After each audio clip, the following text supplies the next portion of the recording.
Hola amigos, bienvenidos a la Neta de Neto. Estamos viviendo una época de inflación en prácticamente todos los países del mundo. Y México no es la excepción. Quienes tenemos más de 40 años seguramente recordaremos los procesos de hiperinflación que se vivieron en los años 80. El gobierno había ejercido un control de precios y productos de la canasta básica como el azúcar se vendían solo limitados a cierta cantidad por persona. Había largas colas para comprar este tipo de artículos y pues se vivieron pasajes muy difíciles. La inflación que hoy estamos viviendo no es en ningún momento comparable a la de los años 80, pero la característica que tiene es que se está viviendo en prácticamente todos los países del mundo. Acompáñame a ver un poco más acerca de la inflación y qué podemos hacer en términos de inversión en estos momentos. Si genero dinero, no vivo mientras genero dinero. Cuando empiezo a sentir que estoy vivo, se empieza a acabar el dinero. Si genero dinero, me siento contento contando dinero. Solo queda la angustia del tiempo perdido juntando dinero. Creo que no tiene caso que abundemos explicando qué es la inflación porque estoy seguro que lo vives cotidianamente cada vez que vas al súper o al mercado a comprar los suministros para tu casa. Más bien me gustaría centrarme a qué es lo que nos ha llevado a este pasaje de inflación y para mí son dos los motivos que nos están generando esta presión inflacionaria prácticamente en todo el mundo. Lo primero tiene que ver con la pandemia. Cuando el mundo se paró y dejamos de salir de casa, también se pararon las fábricas y se interrumpió la cadena de suministro. ¿Qué es la cadena de suministro? Pues es todos los procesos que tiene que seguir un producto, desde la extracción de la materia prima, la fabricación, la distribución y la llegada al consumidor final de dicho artículo o de dicho insumo. Al cerrarse las plantas productivas y muchos procesos de transportación y logística, se interrumpió de tajo completamente ese proceso de distribución, fabricación y concluir llegando el producto a tu mesa o a tus manos. Cuando la actividad económica se recuperó y volvimos a salir de casa, nos dimos cuenta que había una gran cantidad de productos que habíamos dejado de comprar. Me gustaría explicarte más este caso con el ejemplo, por decirlo, de un par de tenis. Normalmente consumimos un par de tenis a lo mejor al año o cada 2 años, o habrá quien consuma hasta 2 o 3 pares al año. Y al no salir de casa, dejamos de comprar esos tenis. La planta productiva dejó de fabricarlos. Y de pronto, al regresar a la actividad, nos dimos cuenta que necesitábamos tenis. Entonces hubo una demanda exacerbada de ese producto y de muchos otros más, ocurriendo que la fábrica que los producía no tenía la capacidad suficiente ni los inventarios, puesto que ya se los había acabado y no podía surtir las necesidades de tenis. Entonces lo que ocurrió es que nos enfrentamos a un fenómeno de la economía. Había más demanda que oferta. Y cuando este fenómeno ocurre, los precios tienden a subir. A mayor demanda, los precios suben. Y no solo esto pasó en este ejemplo de los tenis, también ocurrió con prácticamente todos los artículos que te puedas imaginar.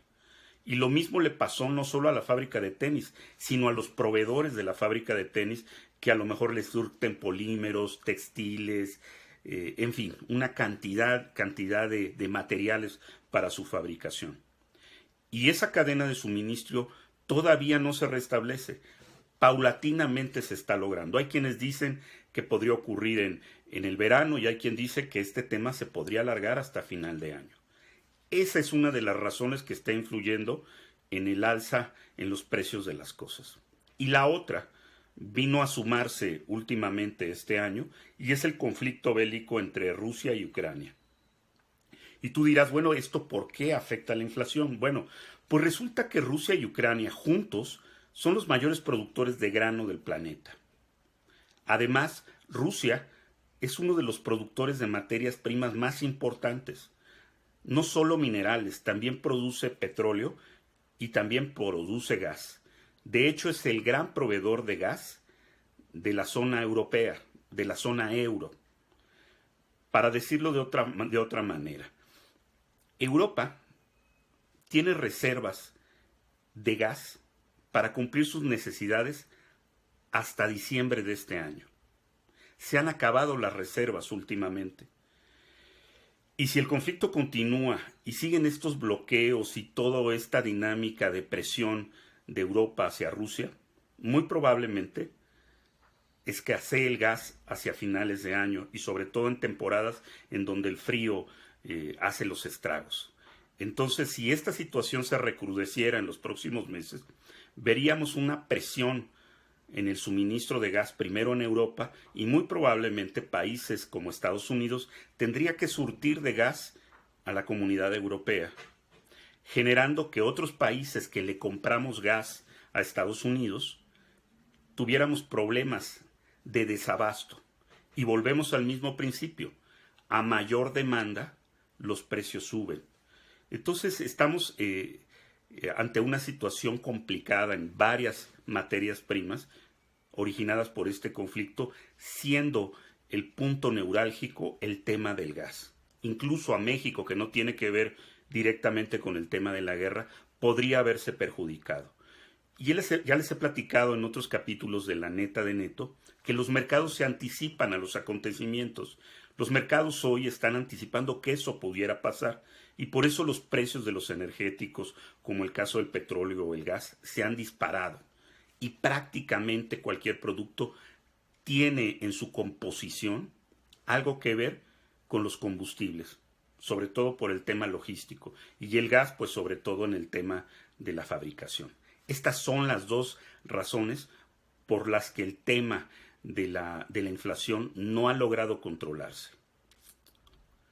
Existen algunas medidas que toman los gobiernos, sobre todo los bancos centrales, para controlar la inflación. La medida más característica es subir las tasas de interés. ¿Por qué se suben las tasas de interés? Bueno, porque se resta dinero del circulante que hay en el mercado para canalizarse precisamente a inversiones en tasas de interés. Al haber menos dinero circulante en el mercado, la gente puede comprar menos y con esto se va disminuyendo este tema de la demanda que te platicaba hace un momento. En México ya las tasas están al 6.50 y el Fondo de la Reserva Federal ha subido sus tasas de entre el 0.25 y el 0.50%. Y ya hay la expectativa de que la Fed suba 6 veces más las tasas de interés. Y es que la inflación que estamos viviendo es la más alta en los últimos 30 años en la mayoría de los países. Entonces podemos esperar que en los próximos meses, en las próximas semanas, sigamos viendo alzas de tasas de interés como medida para controlar esto. Yo me atrevo a pensar que en México las tasas de interés podrían llegar a niveles del 8% cuando menos. En un entorno donde no podemos determinar cuándo concluirán estas presiones inflacionarias, en La Neta de Neto queremos recomendarte 2 alternativas para invertir en estos momentos de presión inflacionaria. La primera tiene que ver con aprovechar el alza en tasas. Si las tasas están subiendo, probablemente estamos entrando en un momento de rentistas, es decir, de aquellas personas que invierten en renta fija. Yo creo que de momento hay que estar en el corto plazo y en la medida que las tasas sigan subiendo y que el Banco Central, en este caso Banjico, empieza a determinar que ya no va a subir más las tasas o notas que ya en sus reuniones deja de subir las tasas, tal vez ese sea el momento para tomar plazos un poco más largos. Y entonces ahí sí ya anclarte en la parte en que tú puedas destinar no ocupar ese dinero y tomar plazos de 180 días, de un año, o incluso hay otros instrumentos de más largo plazo como los bonos emitidos por el gobierno federal. Tal vez te sorprendas y si esto sigue subiendo, puedas ver tasas del 9 o del 10%. Tómalo muy en cuenta. Otra opción para invertir son los instrumentos que se tipifican como instrumentos de tasa real. ¿Qué es la tasa real? Bueno, la tasa real es la que se obtiene por encima de la inflación.